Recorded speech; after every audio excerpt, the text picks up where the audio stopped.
ইরানে ইসরায়েল এবং যুক্তরাষ্ট্রের বিষয়টা, সেটাও কিন্তু আমাদের সামনের দিনে শ্রমের পরিবেশ কেমন হবে অনেক অনেক বড় একটা বার্তা দিয়ে থাকে। যে মানুষটাকে আপনি স্বপ্ন দেখায় যে আপনি শিক্ষা গ্রহণ করলে আপনি এমন একটা লাইফ লিড করতে পারবেন, কিন্তু সেই লাইফটা আমরা দিতে পারি না। শ্রমের পরিবেশ নিয়ে সবাই অলরেডি কথা বলেছেন। আমাদের এখানে আমরা যদি রাজনীতিটা দেখি তাহলে 1970-এর নির্বাচন, তারপরে স্বাধীনতা, ওই সময়ে রাষ্ট্র নির্মাণের ক্ষেত্রে যে ধরনের পলিসিগুলো গ্রহণ করা হয়েছে সেটাই কিন্তু গতিপথ নির্ধারণ করেছে শ্রমিকদের সামনের দিনগুলো কেমন হবে বা কোন ধরনের পেশায় বাংলাদেশ এগোবে। তার পরবর্তী সময়ে 90-এর অভ্যুত্থানের পরও কিন্তু আমরা বড় ধরনের একটি পরিবর্তন দেখতে পেয়েছি। কিন্তু এখন প্রশ্ন দাঁড়ায়, যেই শ্রমটা নির্ধারণ করবে শ্রমের পরিবেশ কেমন হবে, সেই শ্রম নিয়ে বাংলাদেশ বর্তমান সরকার, বিশেষ করে অভ্যুত্থান পরবর্তী এই সময়ের সরকার বলি বা রাজনীতিবিদরা কিভাবে ভাবছেন আগামী দিনের বাংলাদেশ তারা কোথায় দেখবেন। এবং আমরা এই সদ্য সমাপ্ত যুদ্ধের কথা চিন্তা করলে, যেটা এখনো সমাপ্ত হয়নি, ইরানে ইসরায়েল এবং যুক্তরাষ্ট্রের বিষয়টা, সেটাও কিন্তু আমাদের সামনের দিনে শ্রমের পরিবেশ কেমন হবে অনেক অনেক বড় একটা বার্তা দিয়ে থাকে। সেই বার্তাটা নিয়ে আমরা কতজন কথা বলছি। যেমন সেখানে যদি আমি ছোট্ট করে একটা রাষ্ট্রের কথা বলি, তাইওয়ানের কথা বলি। তাইওয়ান সেমিকন্ডাক্টর তৈরি করে একটা রাষ্ট্র কত দূর এগিয়েছে বা তার অর্থনৈতিক সক্ষমতা সমৃদ্ধি কতটুকু হয়েছে, সেখানে আমরা এখনো গার্মেন্টস নিয়ে কথা বলছি। অথচ যখন গার্মেন্টস শুরু হয় তখন সেখানে 1980-র দিকে এখানে শ্রমিক ছিল 80% ফিমেল। সেই শ্রমিক কমে এখন এসে দাঁড়িয়েছে 53%। সুতরাং এটা ক্রমহ্রাসমান একটি খাত। শুধু গার্মেন্টস না, কিন্তু আমরা যাদের অধিকারের কথা বলছি আদতে তাদের অবশ্য অধিকার প্রয়োজন, তাদেরকে আমি সম্মান করি, ওনাদেরকে আমি সম্মান করি, কিন্তু এই যাদের অধিকারের কথা বলছি সামনের দিন আরেকটা সংকট হবে। কি সংকট হবে সেটা আমরা এই অধিকারগুলো দেখা যাবে আজ থেকে 5 বছর পর বা 10 বছর পর আমরা ওনাদের অধিকার মোটামুটি এটা বাস্তবায়ন করতে পারবো। ইন দ্য মিন টাইম আরেকটা সংকট হবে, সেটা হচ্ছে যেই আমরা এই এআই নির্ভরতা বা তথ্য প্রযুক্তি নির্ভরতা যে খাতগুলো তৈরি হবে, সেই খাতে অল্প অল্প পায়ে বাংলাদেশ এগোবে, যেখানে তখন ওই কী ধরনের খাত নির্মাণ করা হবে, সেই খাতের কর্মপরিবেশ কেমন হবে, সেটার তেমন কোনো গতিপথ থাকবে না। অথচ এই আলোচনাটা এখন থেকেই শুরু করা, আরও 10-20 বছর আগে থেকে আলোচনা শুরু করে অন্যান্য রাষ্ট্র, যেটা আমাদের একদমই ক্রুশাল মুহূর্ত হচ্ছে এখন, যেটা আমরা আলোচনা ঠিক সেভাবে করছি না, কোথাও কোথাও করা হচ্ছে, বাট এটা এই মুহূর্তে প্রয়োজন, সেটা আমরা ওভাবে করছি না।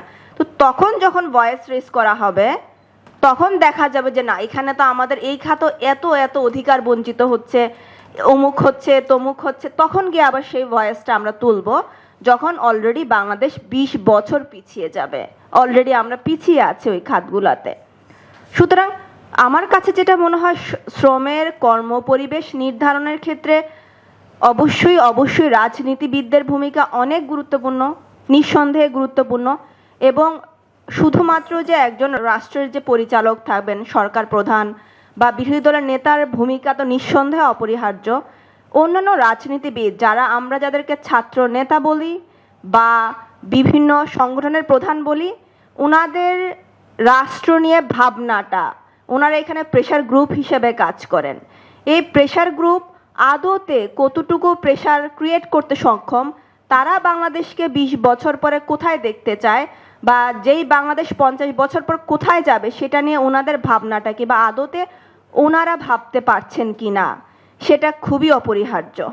এর পাশাপাশি যে মানুষগুলো রাজনীতি করছে, ওনারা বাংলাদেশকে কতটুকু ধারণ করে রাজনীতি করছে, বাংলাদেশের ইন্টারেস্টে কতটুকু রাজনীতি করছে, নাকি ওনারা শুধুমাত্র নিজের স্বার্থের জন্য রাজনীতি করছে, সেটিও বোধহয় এই শ্রমিকের পরিবেশ বা এগুলো নির্ধারণে অনেক অনেক বড় ভূমিকা পালন করবে। এবং আমি বেশি কথা না বলি আর ছোট্ট করে বলবো যে আমাদের শ্রমের পরিবেশ নিয়ে এইভাবে তো এই বিষয়গুলো এখন কথা বলা প্রয়োজন নিঃসন্দেহে। এর পাশাপাশি আমি একটি বিষয় বলবো, চা শ্রমিকদের নিয়ে আমি একটু কথা বলতেই হবে। মাত্র 178 টাকা, যেটি ওখানে 78.50 পয়সা উল্লেখ করা আছে, যেটি নির্ধারিত সরকারের এখন। তো 178 টাকা, তাও একটা নির্দিষ্ট এরিয়ার মধ্যে তাদেরকে অবস্থান করতে হয়, এবং সেখানে চিকিৎসার কি ভয়াবহ খারাপ অবস্থা, যেখানে মূল্যস্ফীতির আমাদের মতন মানুষজনই মূল্যস্ফীতির দিক দিয়ে খুব হিমশিম খেতে হচ্ছে। এটি একটি বড় বিষয়। আরেকটি সুরক্ষার বিষয় অনেকেই কথা বলছেন, আমি ছোট্ট করে সুরক্ষার বিষয়ে একটু বলবো যে সুরক্ষার নীতিগুলো না অনেক বেশি সেন্ট্রালাইজড। বা আপনি গার্মেন্টসের কথা বলেন, কিছু কিছু গার্মেন্টস অবশ্যই নীতিমালা মানে, বাট কারা মানে?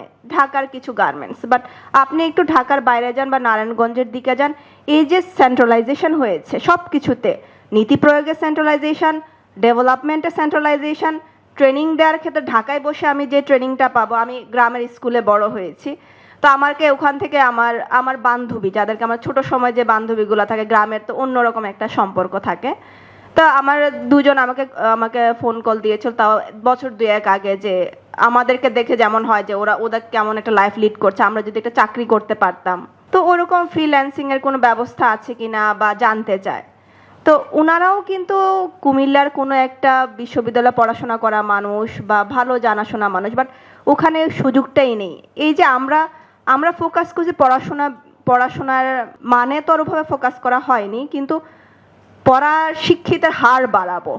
কিন্তু যে মানুষটাকে আপনি স্বপ্ন দেখায় যে আপনি শিক্ষা গ্রহণ করলে আপনি এমন একটা লাইফ লিড করতে পারবেন, কিন্তু সেই লাইফটা আমরা দিতে পারি না, যার ফলে আমরা তাতে স্বপ্ন দেখাচ্ছি একরকম, কিন্তু বাস্তবতায় ঠিক ভিন্ন একটা পরিস্থিতির মুখে ফেলে দিচ্ছি বা দেয়া হচ্ছে। এর ফলে দেখা যায় যখন কারিগরি শিক্ষার মতো একটি শিক্ষার কথা বলা হয়, তখন সেখানেও ভীষণভাবে উৎসাহ হারিয়ে থাকে, বা সেই মূল্যায়নটাই আমরা শিক্ষিত মানুষজনই সেটা করতে পারি না, কারণ তাদের স্বপ্নের সঙ্গে বাস্তবতার একটা বিরাট ফারাক রয়েছে।